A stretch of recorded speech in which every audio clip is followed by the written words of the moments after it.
It's May 1st, 1992, and you're a 7-year-old Jewish boy. You're me. Doesn't matter that you're Jewish. It also doesn't matter that you're a boy. The point that matters is that on May 1st, 1992, Dark Horse Comics released a limited run of comics called RoboCop vs. Terminator. Two of the baddest boys in the whole movie game or young boy's life game at the time. Those movies were rated R, but I don't know, in the early 90s, people didn't really care that much if you were a young boy watching these rated R movies. I loved RoboCop, I loved Terminator. Now, being in Montreal, Quebec, which is French Canada, not only did I have the obstacle of being in Canada, but also the obstacle of being in French Canada, where everything has to have a French option. I never got to see and experience RoboCop versus Terminator. Now, what I mean by see and experience, I literally mean I just wanted to look at it. They had these covers to the comics that would show RoboCop versus Terminator, like RoboCop punching out a T-800 or RoboCop and Terminator sharing the cover in a badass pose. And I heard about this through a friend and I almost didn't believe him. Back in these days, he didn't believe people and you couldn't just go Google it. You just believed someone or didn't. And I had to use my imagination of imagining what it would be like to see RoboCop and Terminator sharing the cover of a comic. It's just a picture, right? It's just a picture. But what if I told you that back in the day, pictures had such an incredible value? Pictures were almost like a cryptocurrency back in the day. And it's a terrible analogy, but let me explain. They were extremely valuable. It was tangible, sure, but you didn't just get pictures any which way you wanted. Like if you had a picture of boobs, then you were a god in elementary school. Like you were a god. And that's just because pictures were so few and far between and you only got them at specific locations and you would never just see a RoboCop versus Terminator picture. I'm sure as I'm talking right now, some of you are Googling RoboCop versus Terminator and you're looking at these covers and you're like, meh, big deal. But back in my day, 1992, pictures were huge. But what's interesting about that is the picture on the cover sold everything, which is not that different from YouTube today. But back in 92, a thumbnail was nothing more than a nail on your thumb. You say thumbnail now and the first thing people think of is probably little tiny pictures, maybe moving on your favorite porn site if you go to a solid one. But at the end of the day, everything I had to go on was the cover of this movie. Now you're probably thinking maybe that was a thing for me and not many people did it, but you need some context. This was the early 90s. In 1995, very few people started getting the internet. And if you did have the internet, downloading a pic took a minute or so and was usually never worth the wait. And there wasn't such a thing, like I said, as thumbnails, so you didn't get a preview of what you were about to start downloading.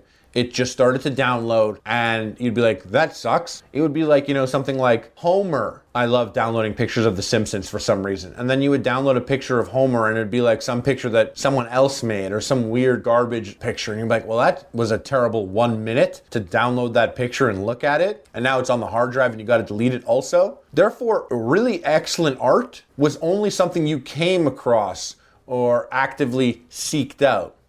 I noticed this whole picture thing the other day when I was showing a buddy of mine, Mike, big shout out, Mike Soar, if you guys remember him. I was showing him, a year ago, my Marvel cards from 1992. So it was Marvel cards that had a white border and, there was one card in specific, if you look it up, it was Captain Marvel and they used Stan Lee. And Stan Lee's face was also Spider-Man and Captain America and Iron Man. And it was just a really badass card because you're like, whoa, is this Shang Tsung of Marvel? But it was really just an artistic commemoration of Stan Lee. But regardless, this card collection, I showed it to Mike, who was 10 years younger than me. And those are a big 10 years because in his day, Marvel cards were called Overpower cards. And it was Marvel's take on Pokemon cards. And there was a game to it. It was the first card game I ever came across was Magic the Gathering, and I probably came across Magic the Gathering in 95. And when I saw Magic cards, I'd never learned how to play Magic, but I would take those cards and read the flavor text on the back. Never learned how to play, but I'd be like, oh, what a badass card. And I would ignore all the rules on it, and it would just be like, a druid. The druids move through the wilderness in the evenings and early mornings looking for, I'm making all this up, But the point is, I would read that and get lost in the card just looking at the picture. Like, I just wanted to look at it. And when I showed Mike my card collection from 92, he was like, oh, awesome. How do you play? Which I thought was so interesting. You know, it's not like we were lifetimes apart here. It was just a bunch of years, somewhere between a decade and a half decade. Yet for him, cards meant so much more. There had to be a purpose to cards other than just looking at it. You didn't want to collect things and look at them. You wanted to play with them. They needed to serve a purpose. But when I grew up, the purpose itself was just to look at it. This whole picture thing actually goes back to the beginning of my very first internet business. The year 1995.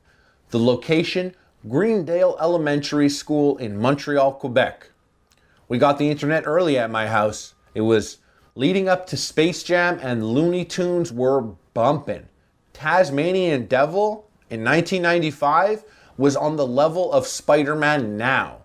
Bugs Bunny was Iron Man. We literally had like a moment in time when the Looney Tunes, Daffy Duck, all that were so monstrous, and there was a movie coming out, Space Jam, where they were going to be playing basketball together. Like, this was big time. This was a big time. The NBA was bigger than ever. And I got this CD, a CD that gave you 25 hours of internet. And what I did to capitalize on this is I would ask classmates who their favorite Looney Tunes were, and I would print out a picture of that Looney Tune on a white piece of paper in full color. Now here's the sad part. Obviously this is my dad's colored ink, and colored ink is expensive as heck. So I'm using colored ink and I'm printing out these pictures for these boys and girls, and then I would bring them in and I would charge my classmates 50 cents or $1. I mean, if you want Tasmanian Devil, that's $1. You want Yosemite Sam, that's 50 cents. But regardless, I was out there, bringing back $3.50, $4.50. This whole business was worth it for me because I didn't pay for my dad's colored ink. Sorry, Alan. But damn, I destroyed that colored ink by printing off a dozen of these bad boys every night.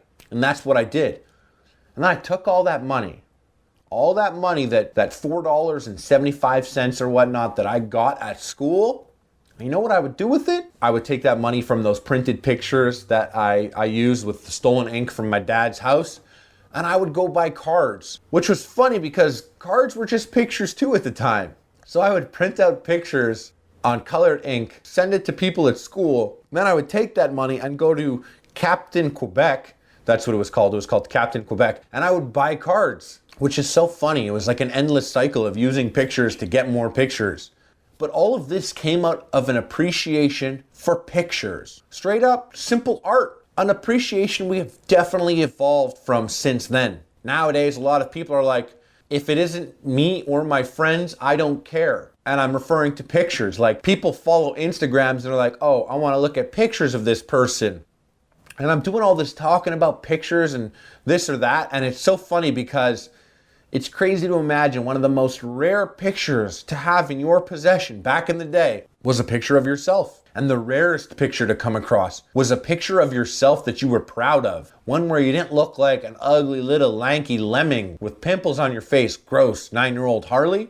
I don't think I had pimples at 9, but still, you understand what I'm saying. Back in the day, you would take a selfie, and taking a selfie is asking your mom to take a picture of you. You would take 5 in a row. Bring it to the store, wait 2 weeks and take these pictures up and be like, damn, I'm ugly in every single one of them. Nowadays, people take 5 pictures of themselves and instantly are like, damn, I'm ugly. And then they open 15 apps and apply filters. And I gotta ask you guys, and feel free to tweet me at Harley Plays. Did this remind you of anything in your past or any pictures that you stopped and stared at for extended periods of time? Do you remember maybe your first time truly harnessing the power of the internet? I wish it crossed my mind to go and watch or like see pictures of the original Power Rangers show and stuff like that. And it was my first time really getting a grasp on the internet. And for all you guys listening right now, share it with me. Tweet at me at Harley Plays. Let me know.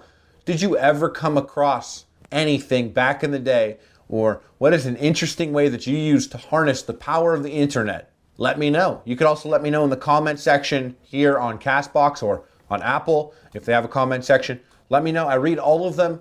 I love hearing from you guys, and I look forward to future inspirations for this show from you guys. Thank you so much again for listening to the Fanboy Podcast with Harley Morenstein. Guys, and like I said, please leave a rating and review if you can. It goes a long way. All right. Peace, dudes.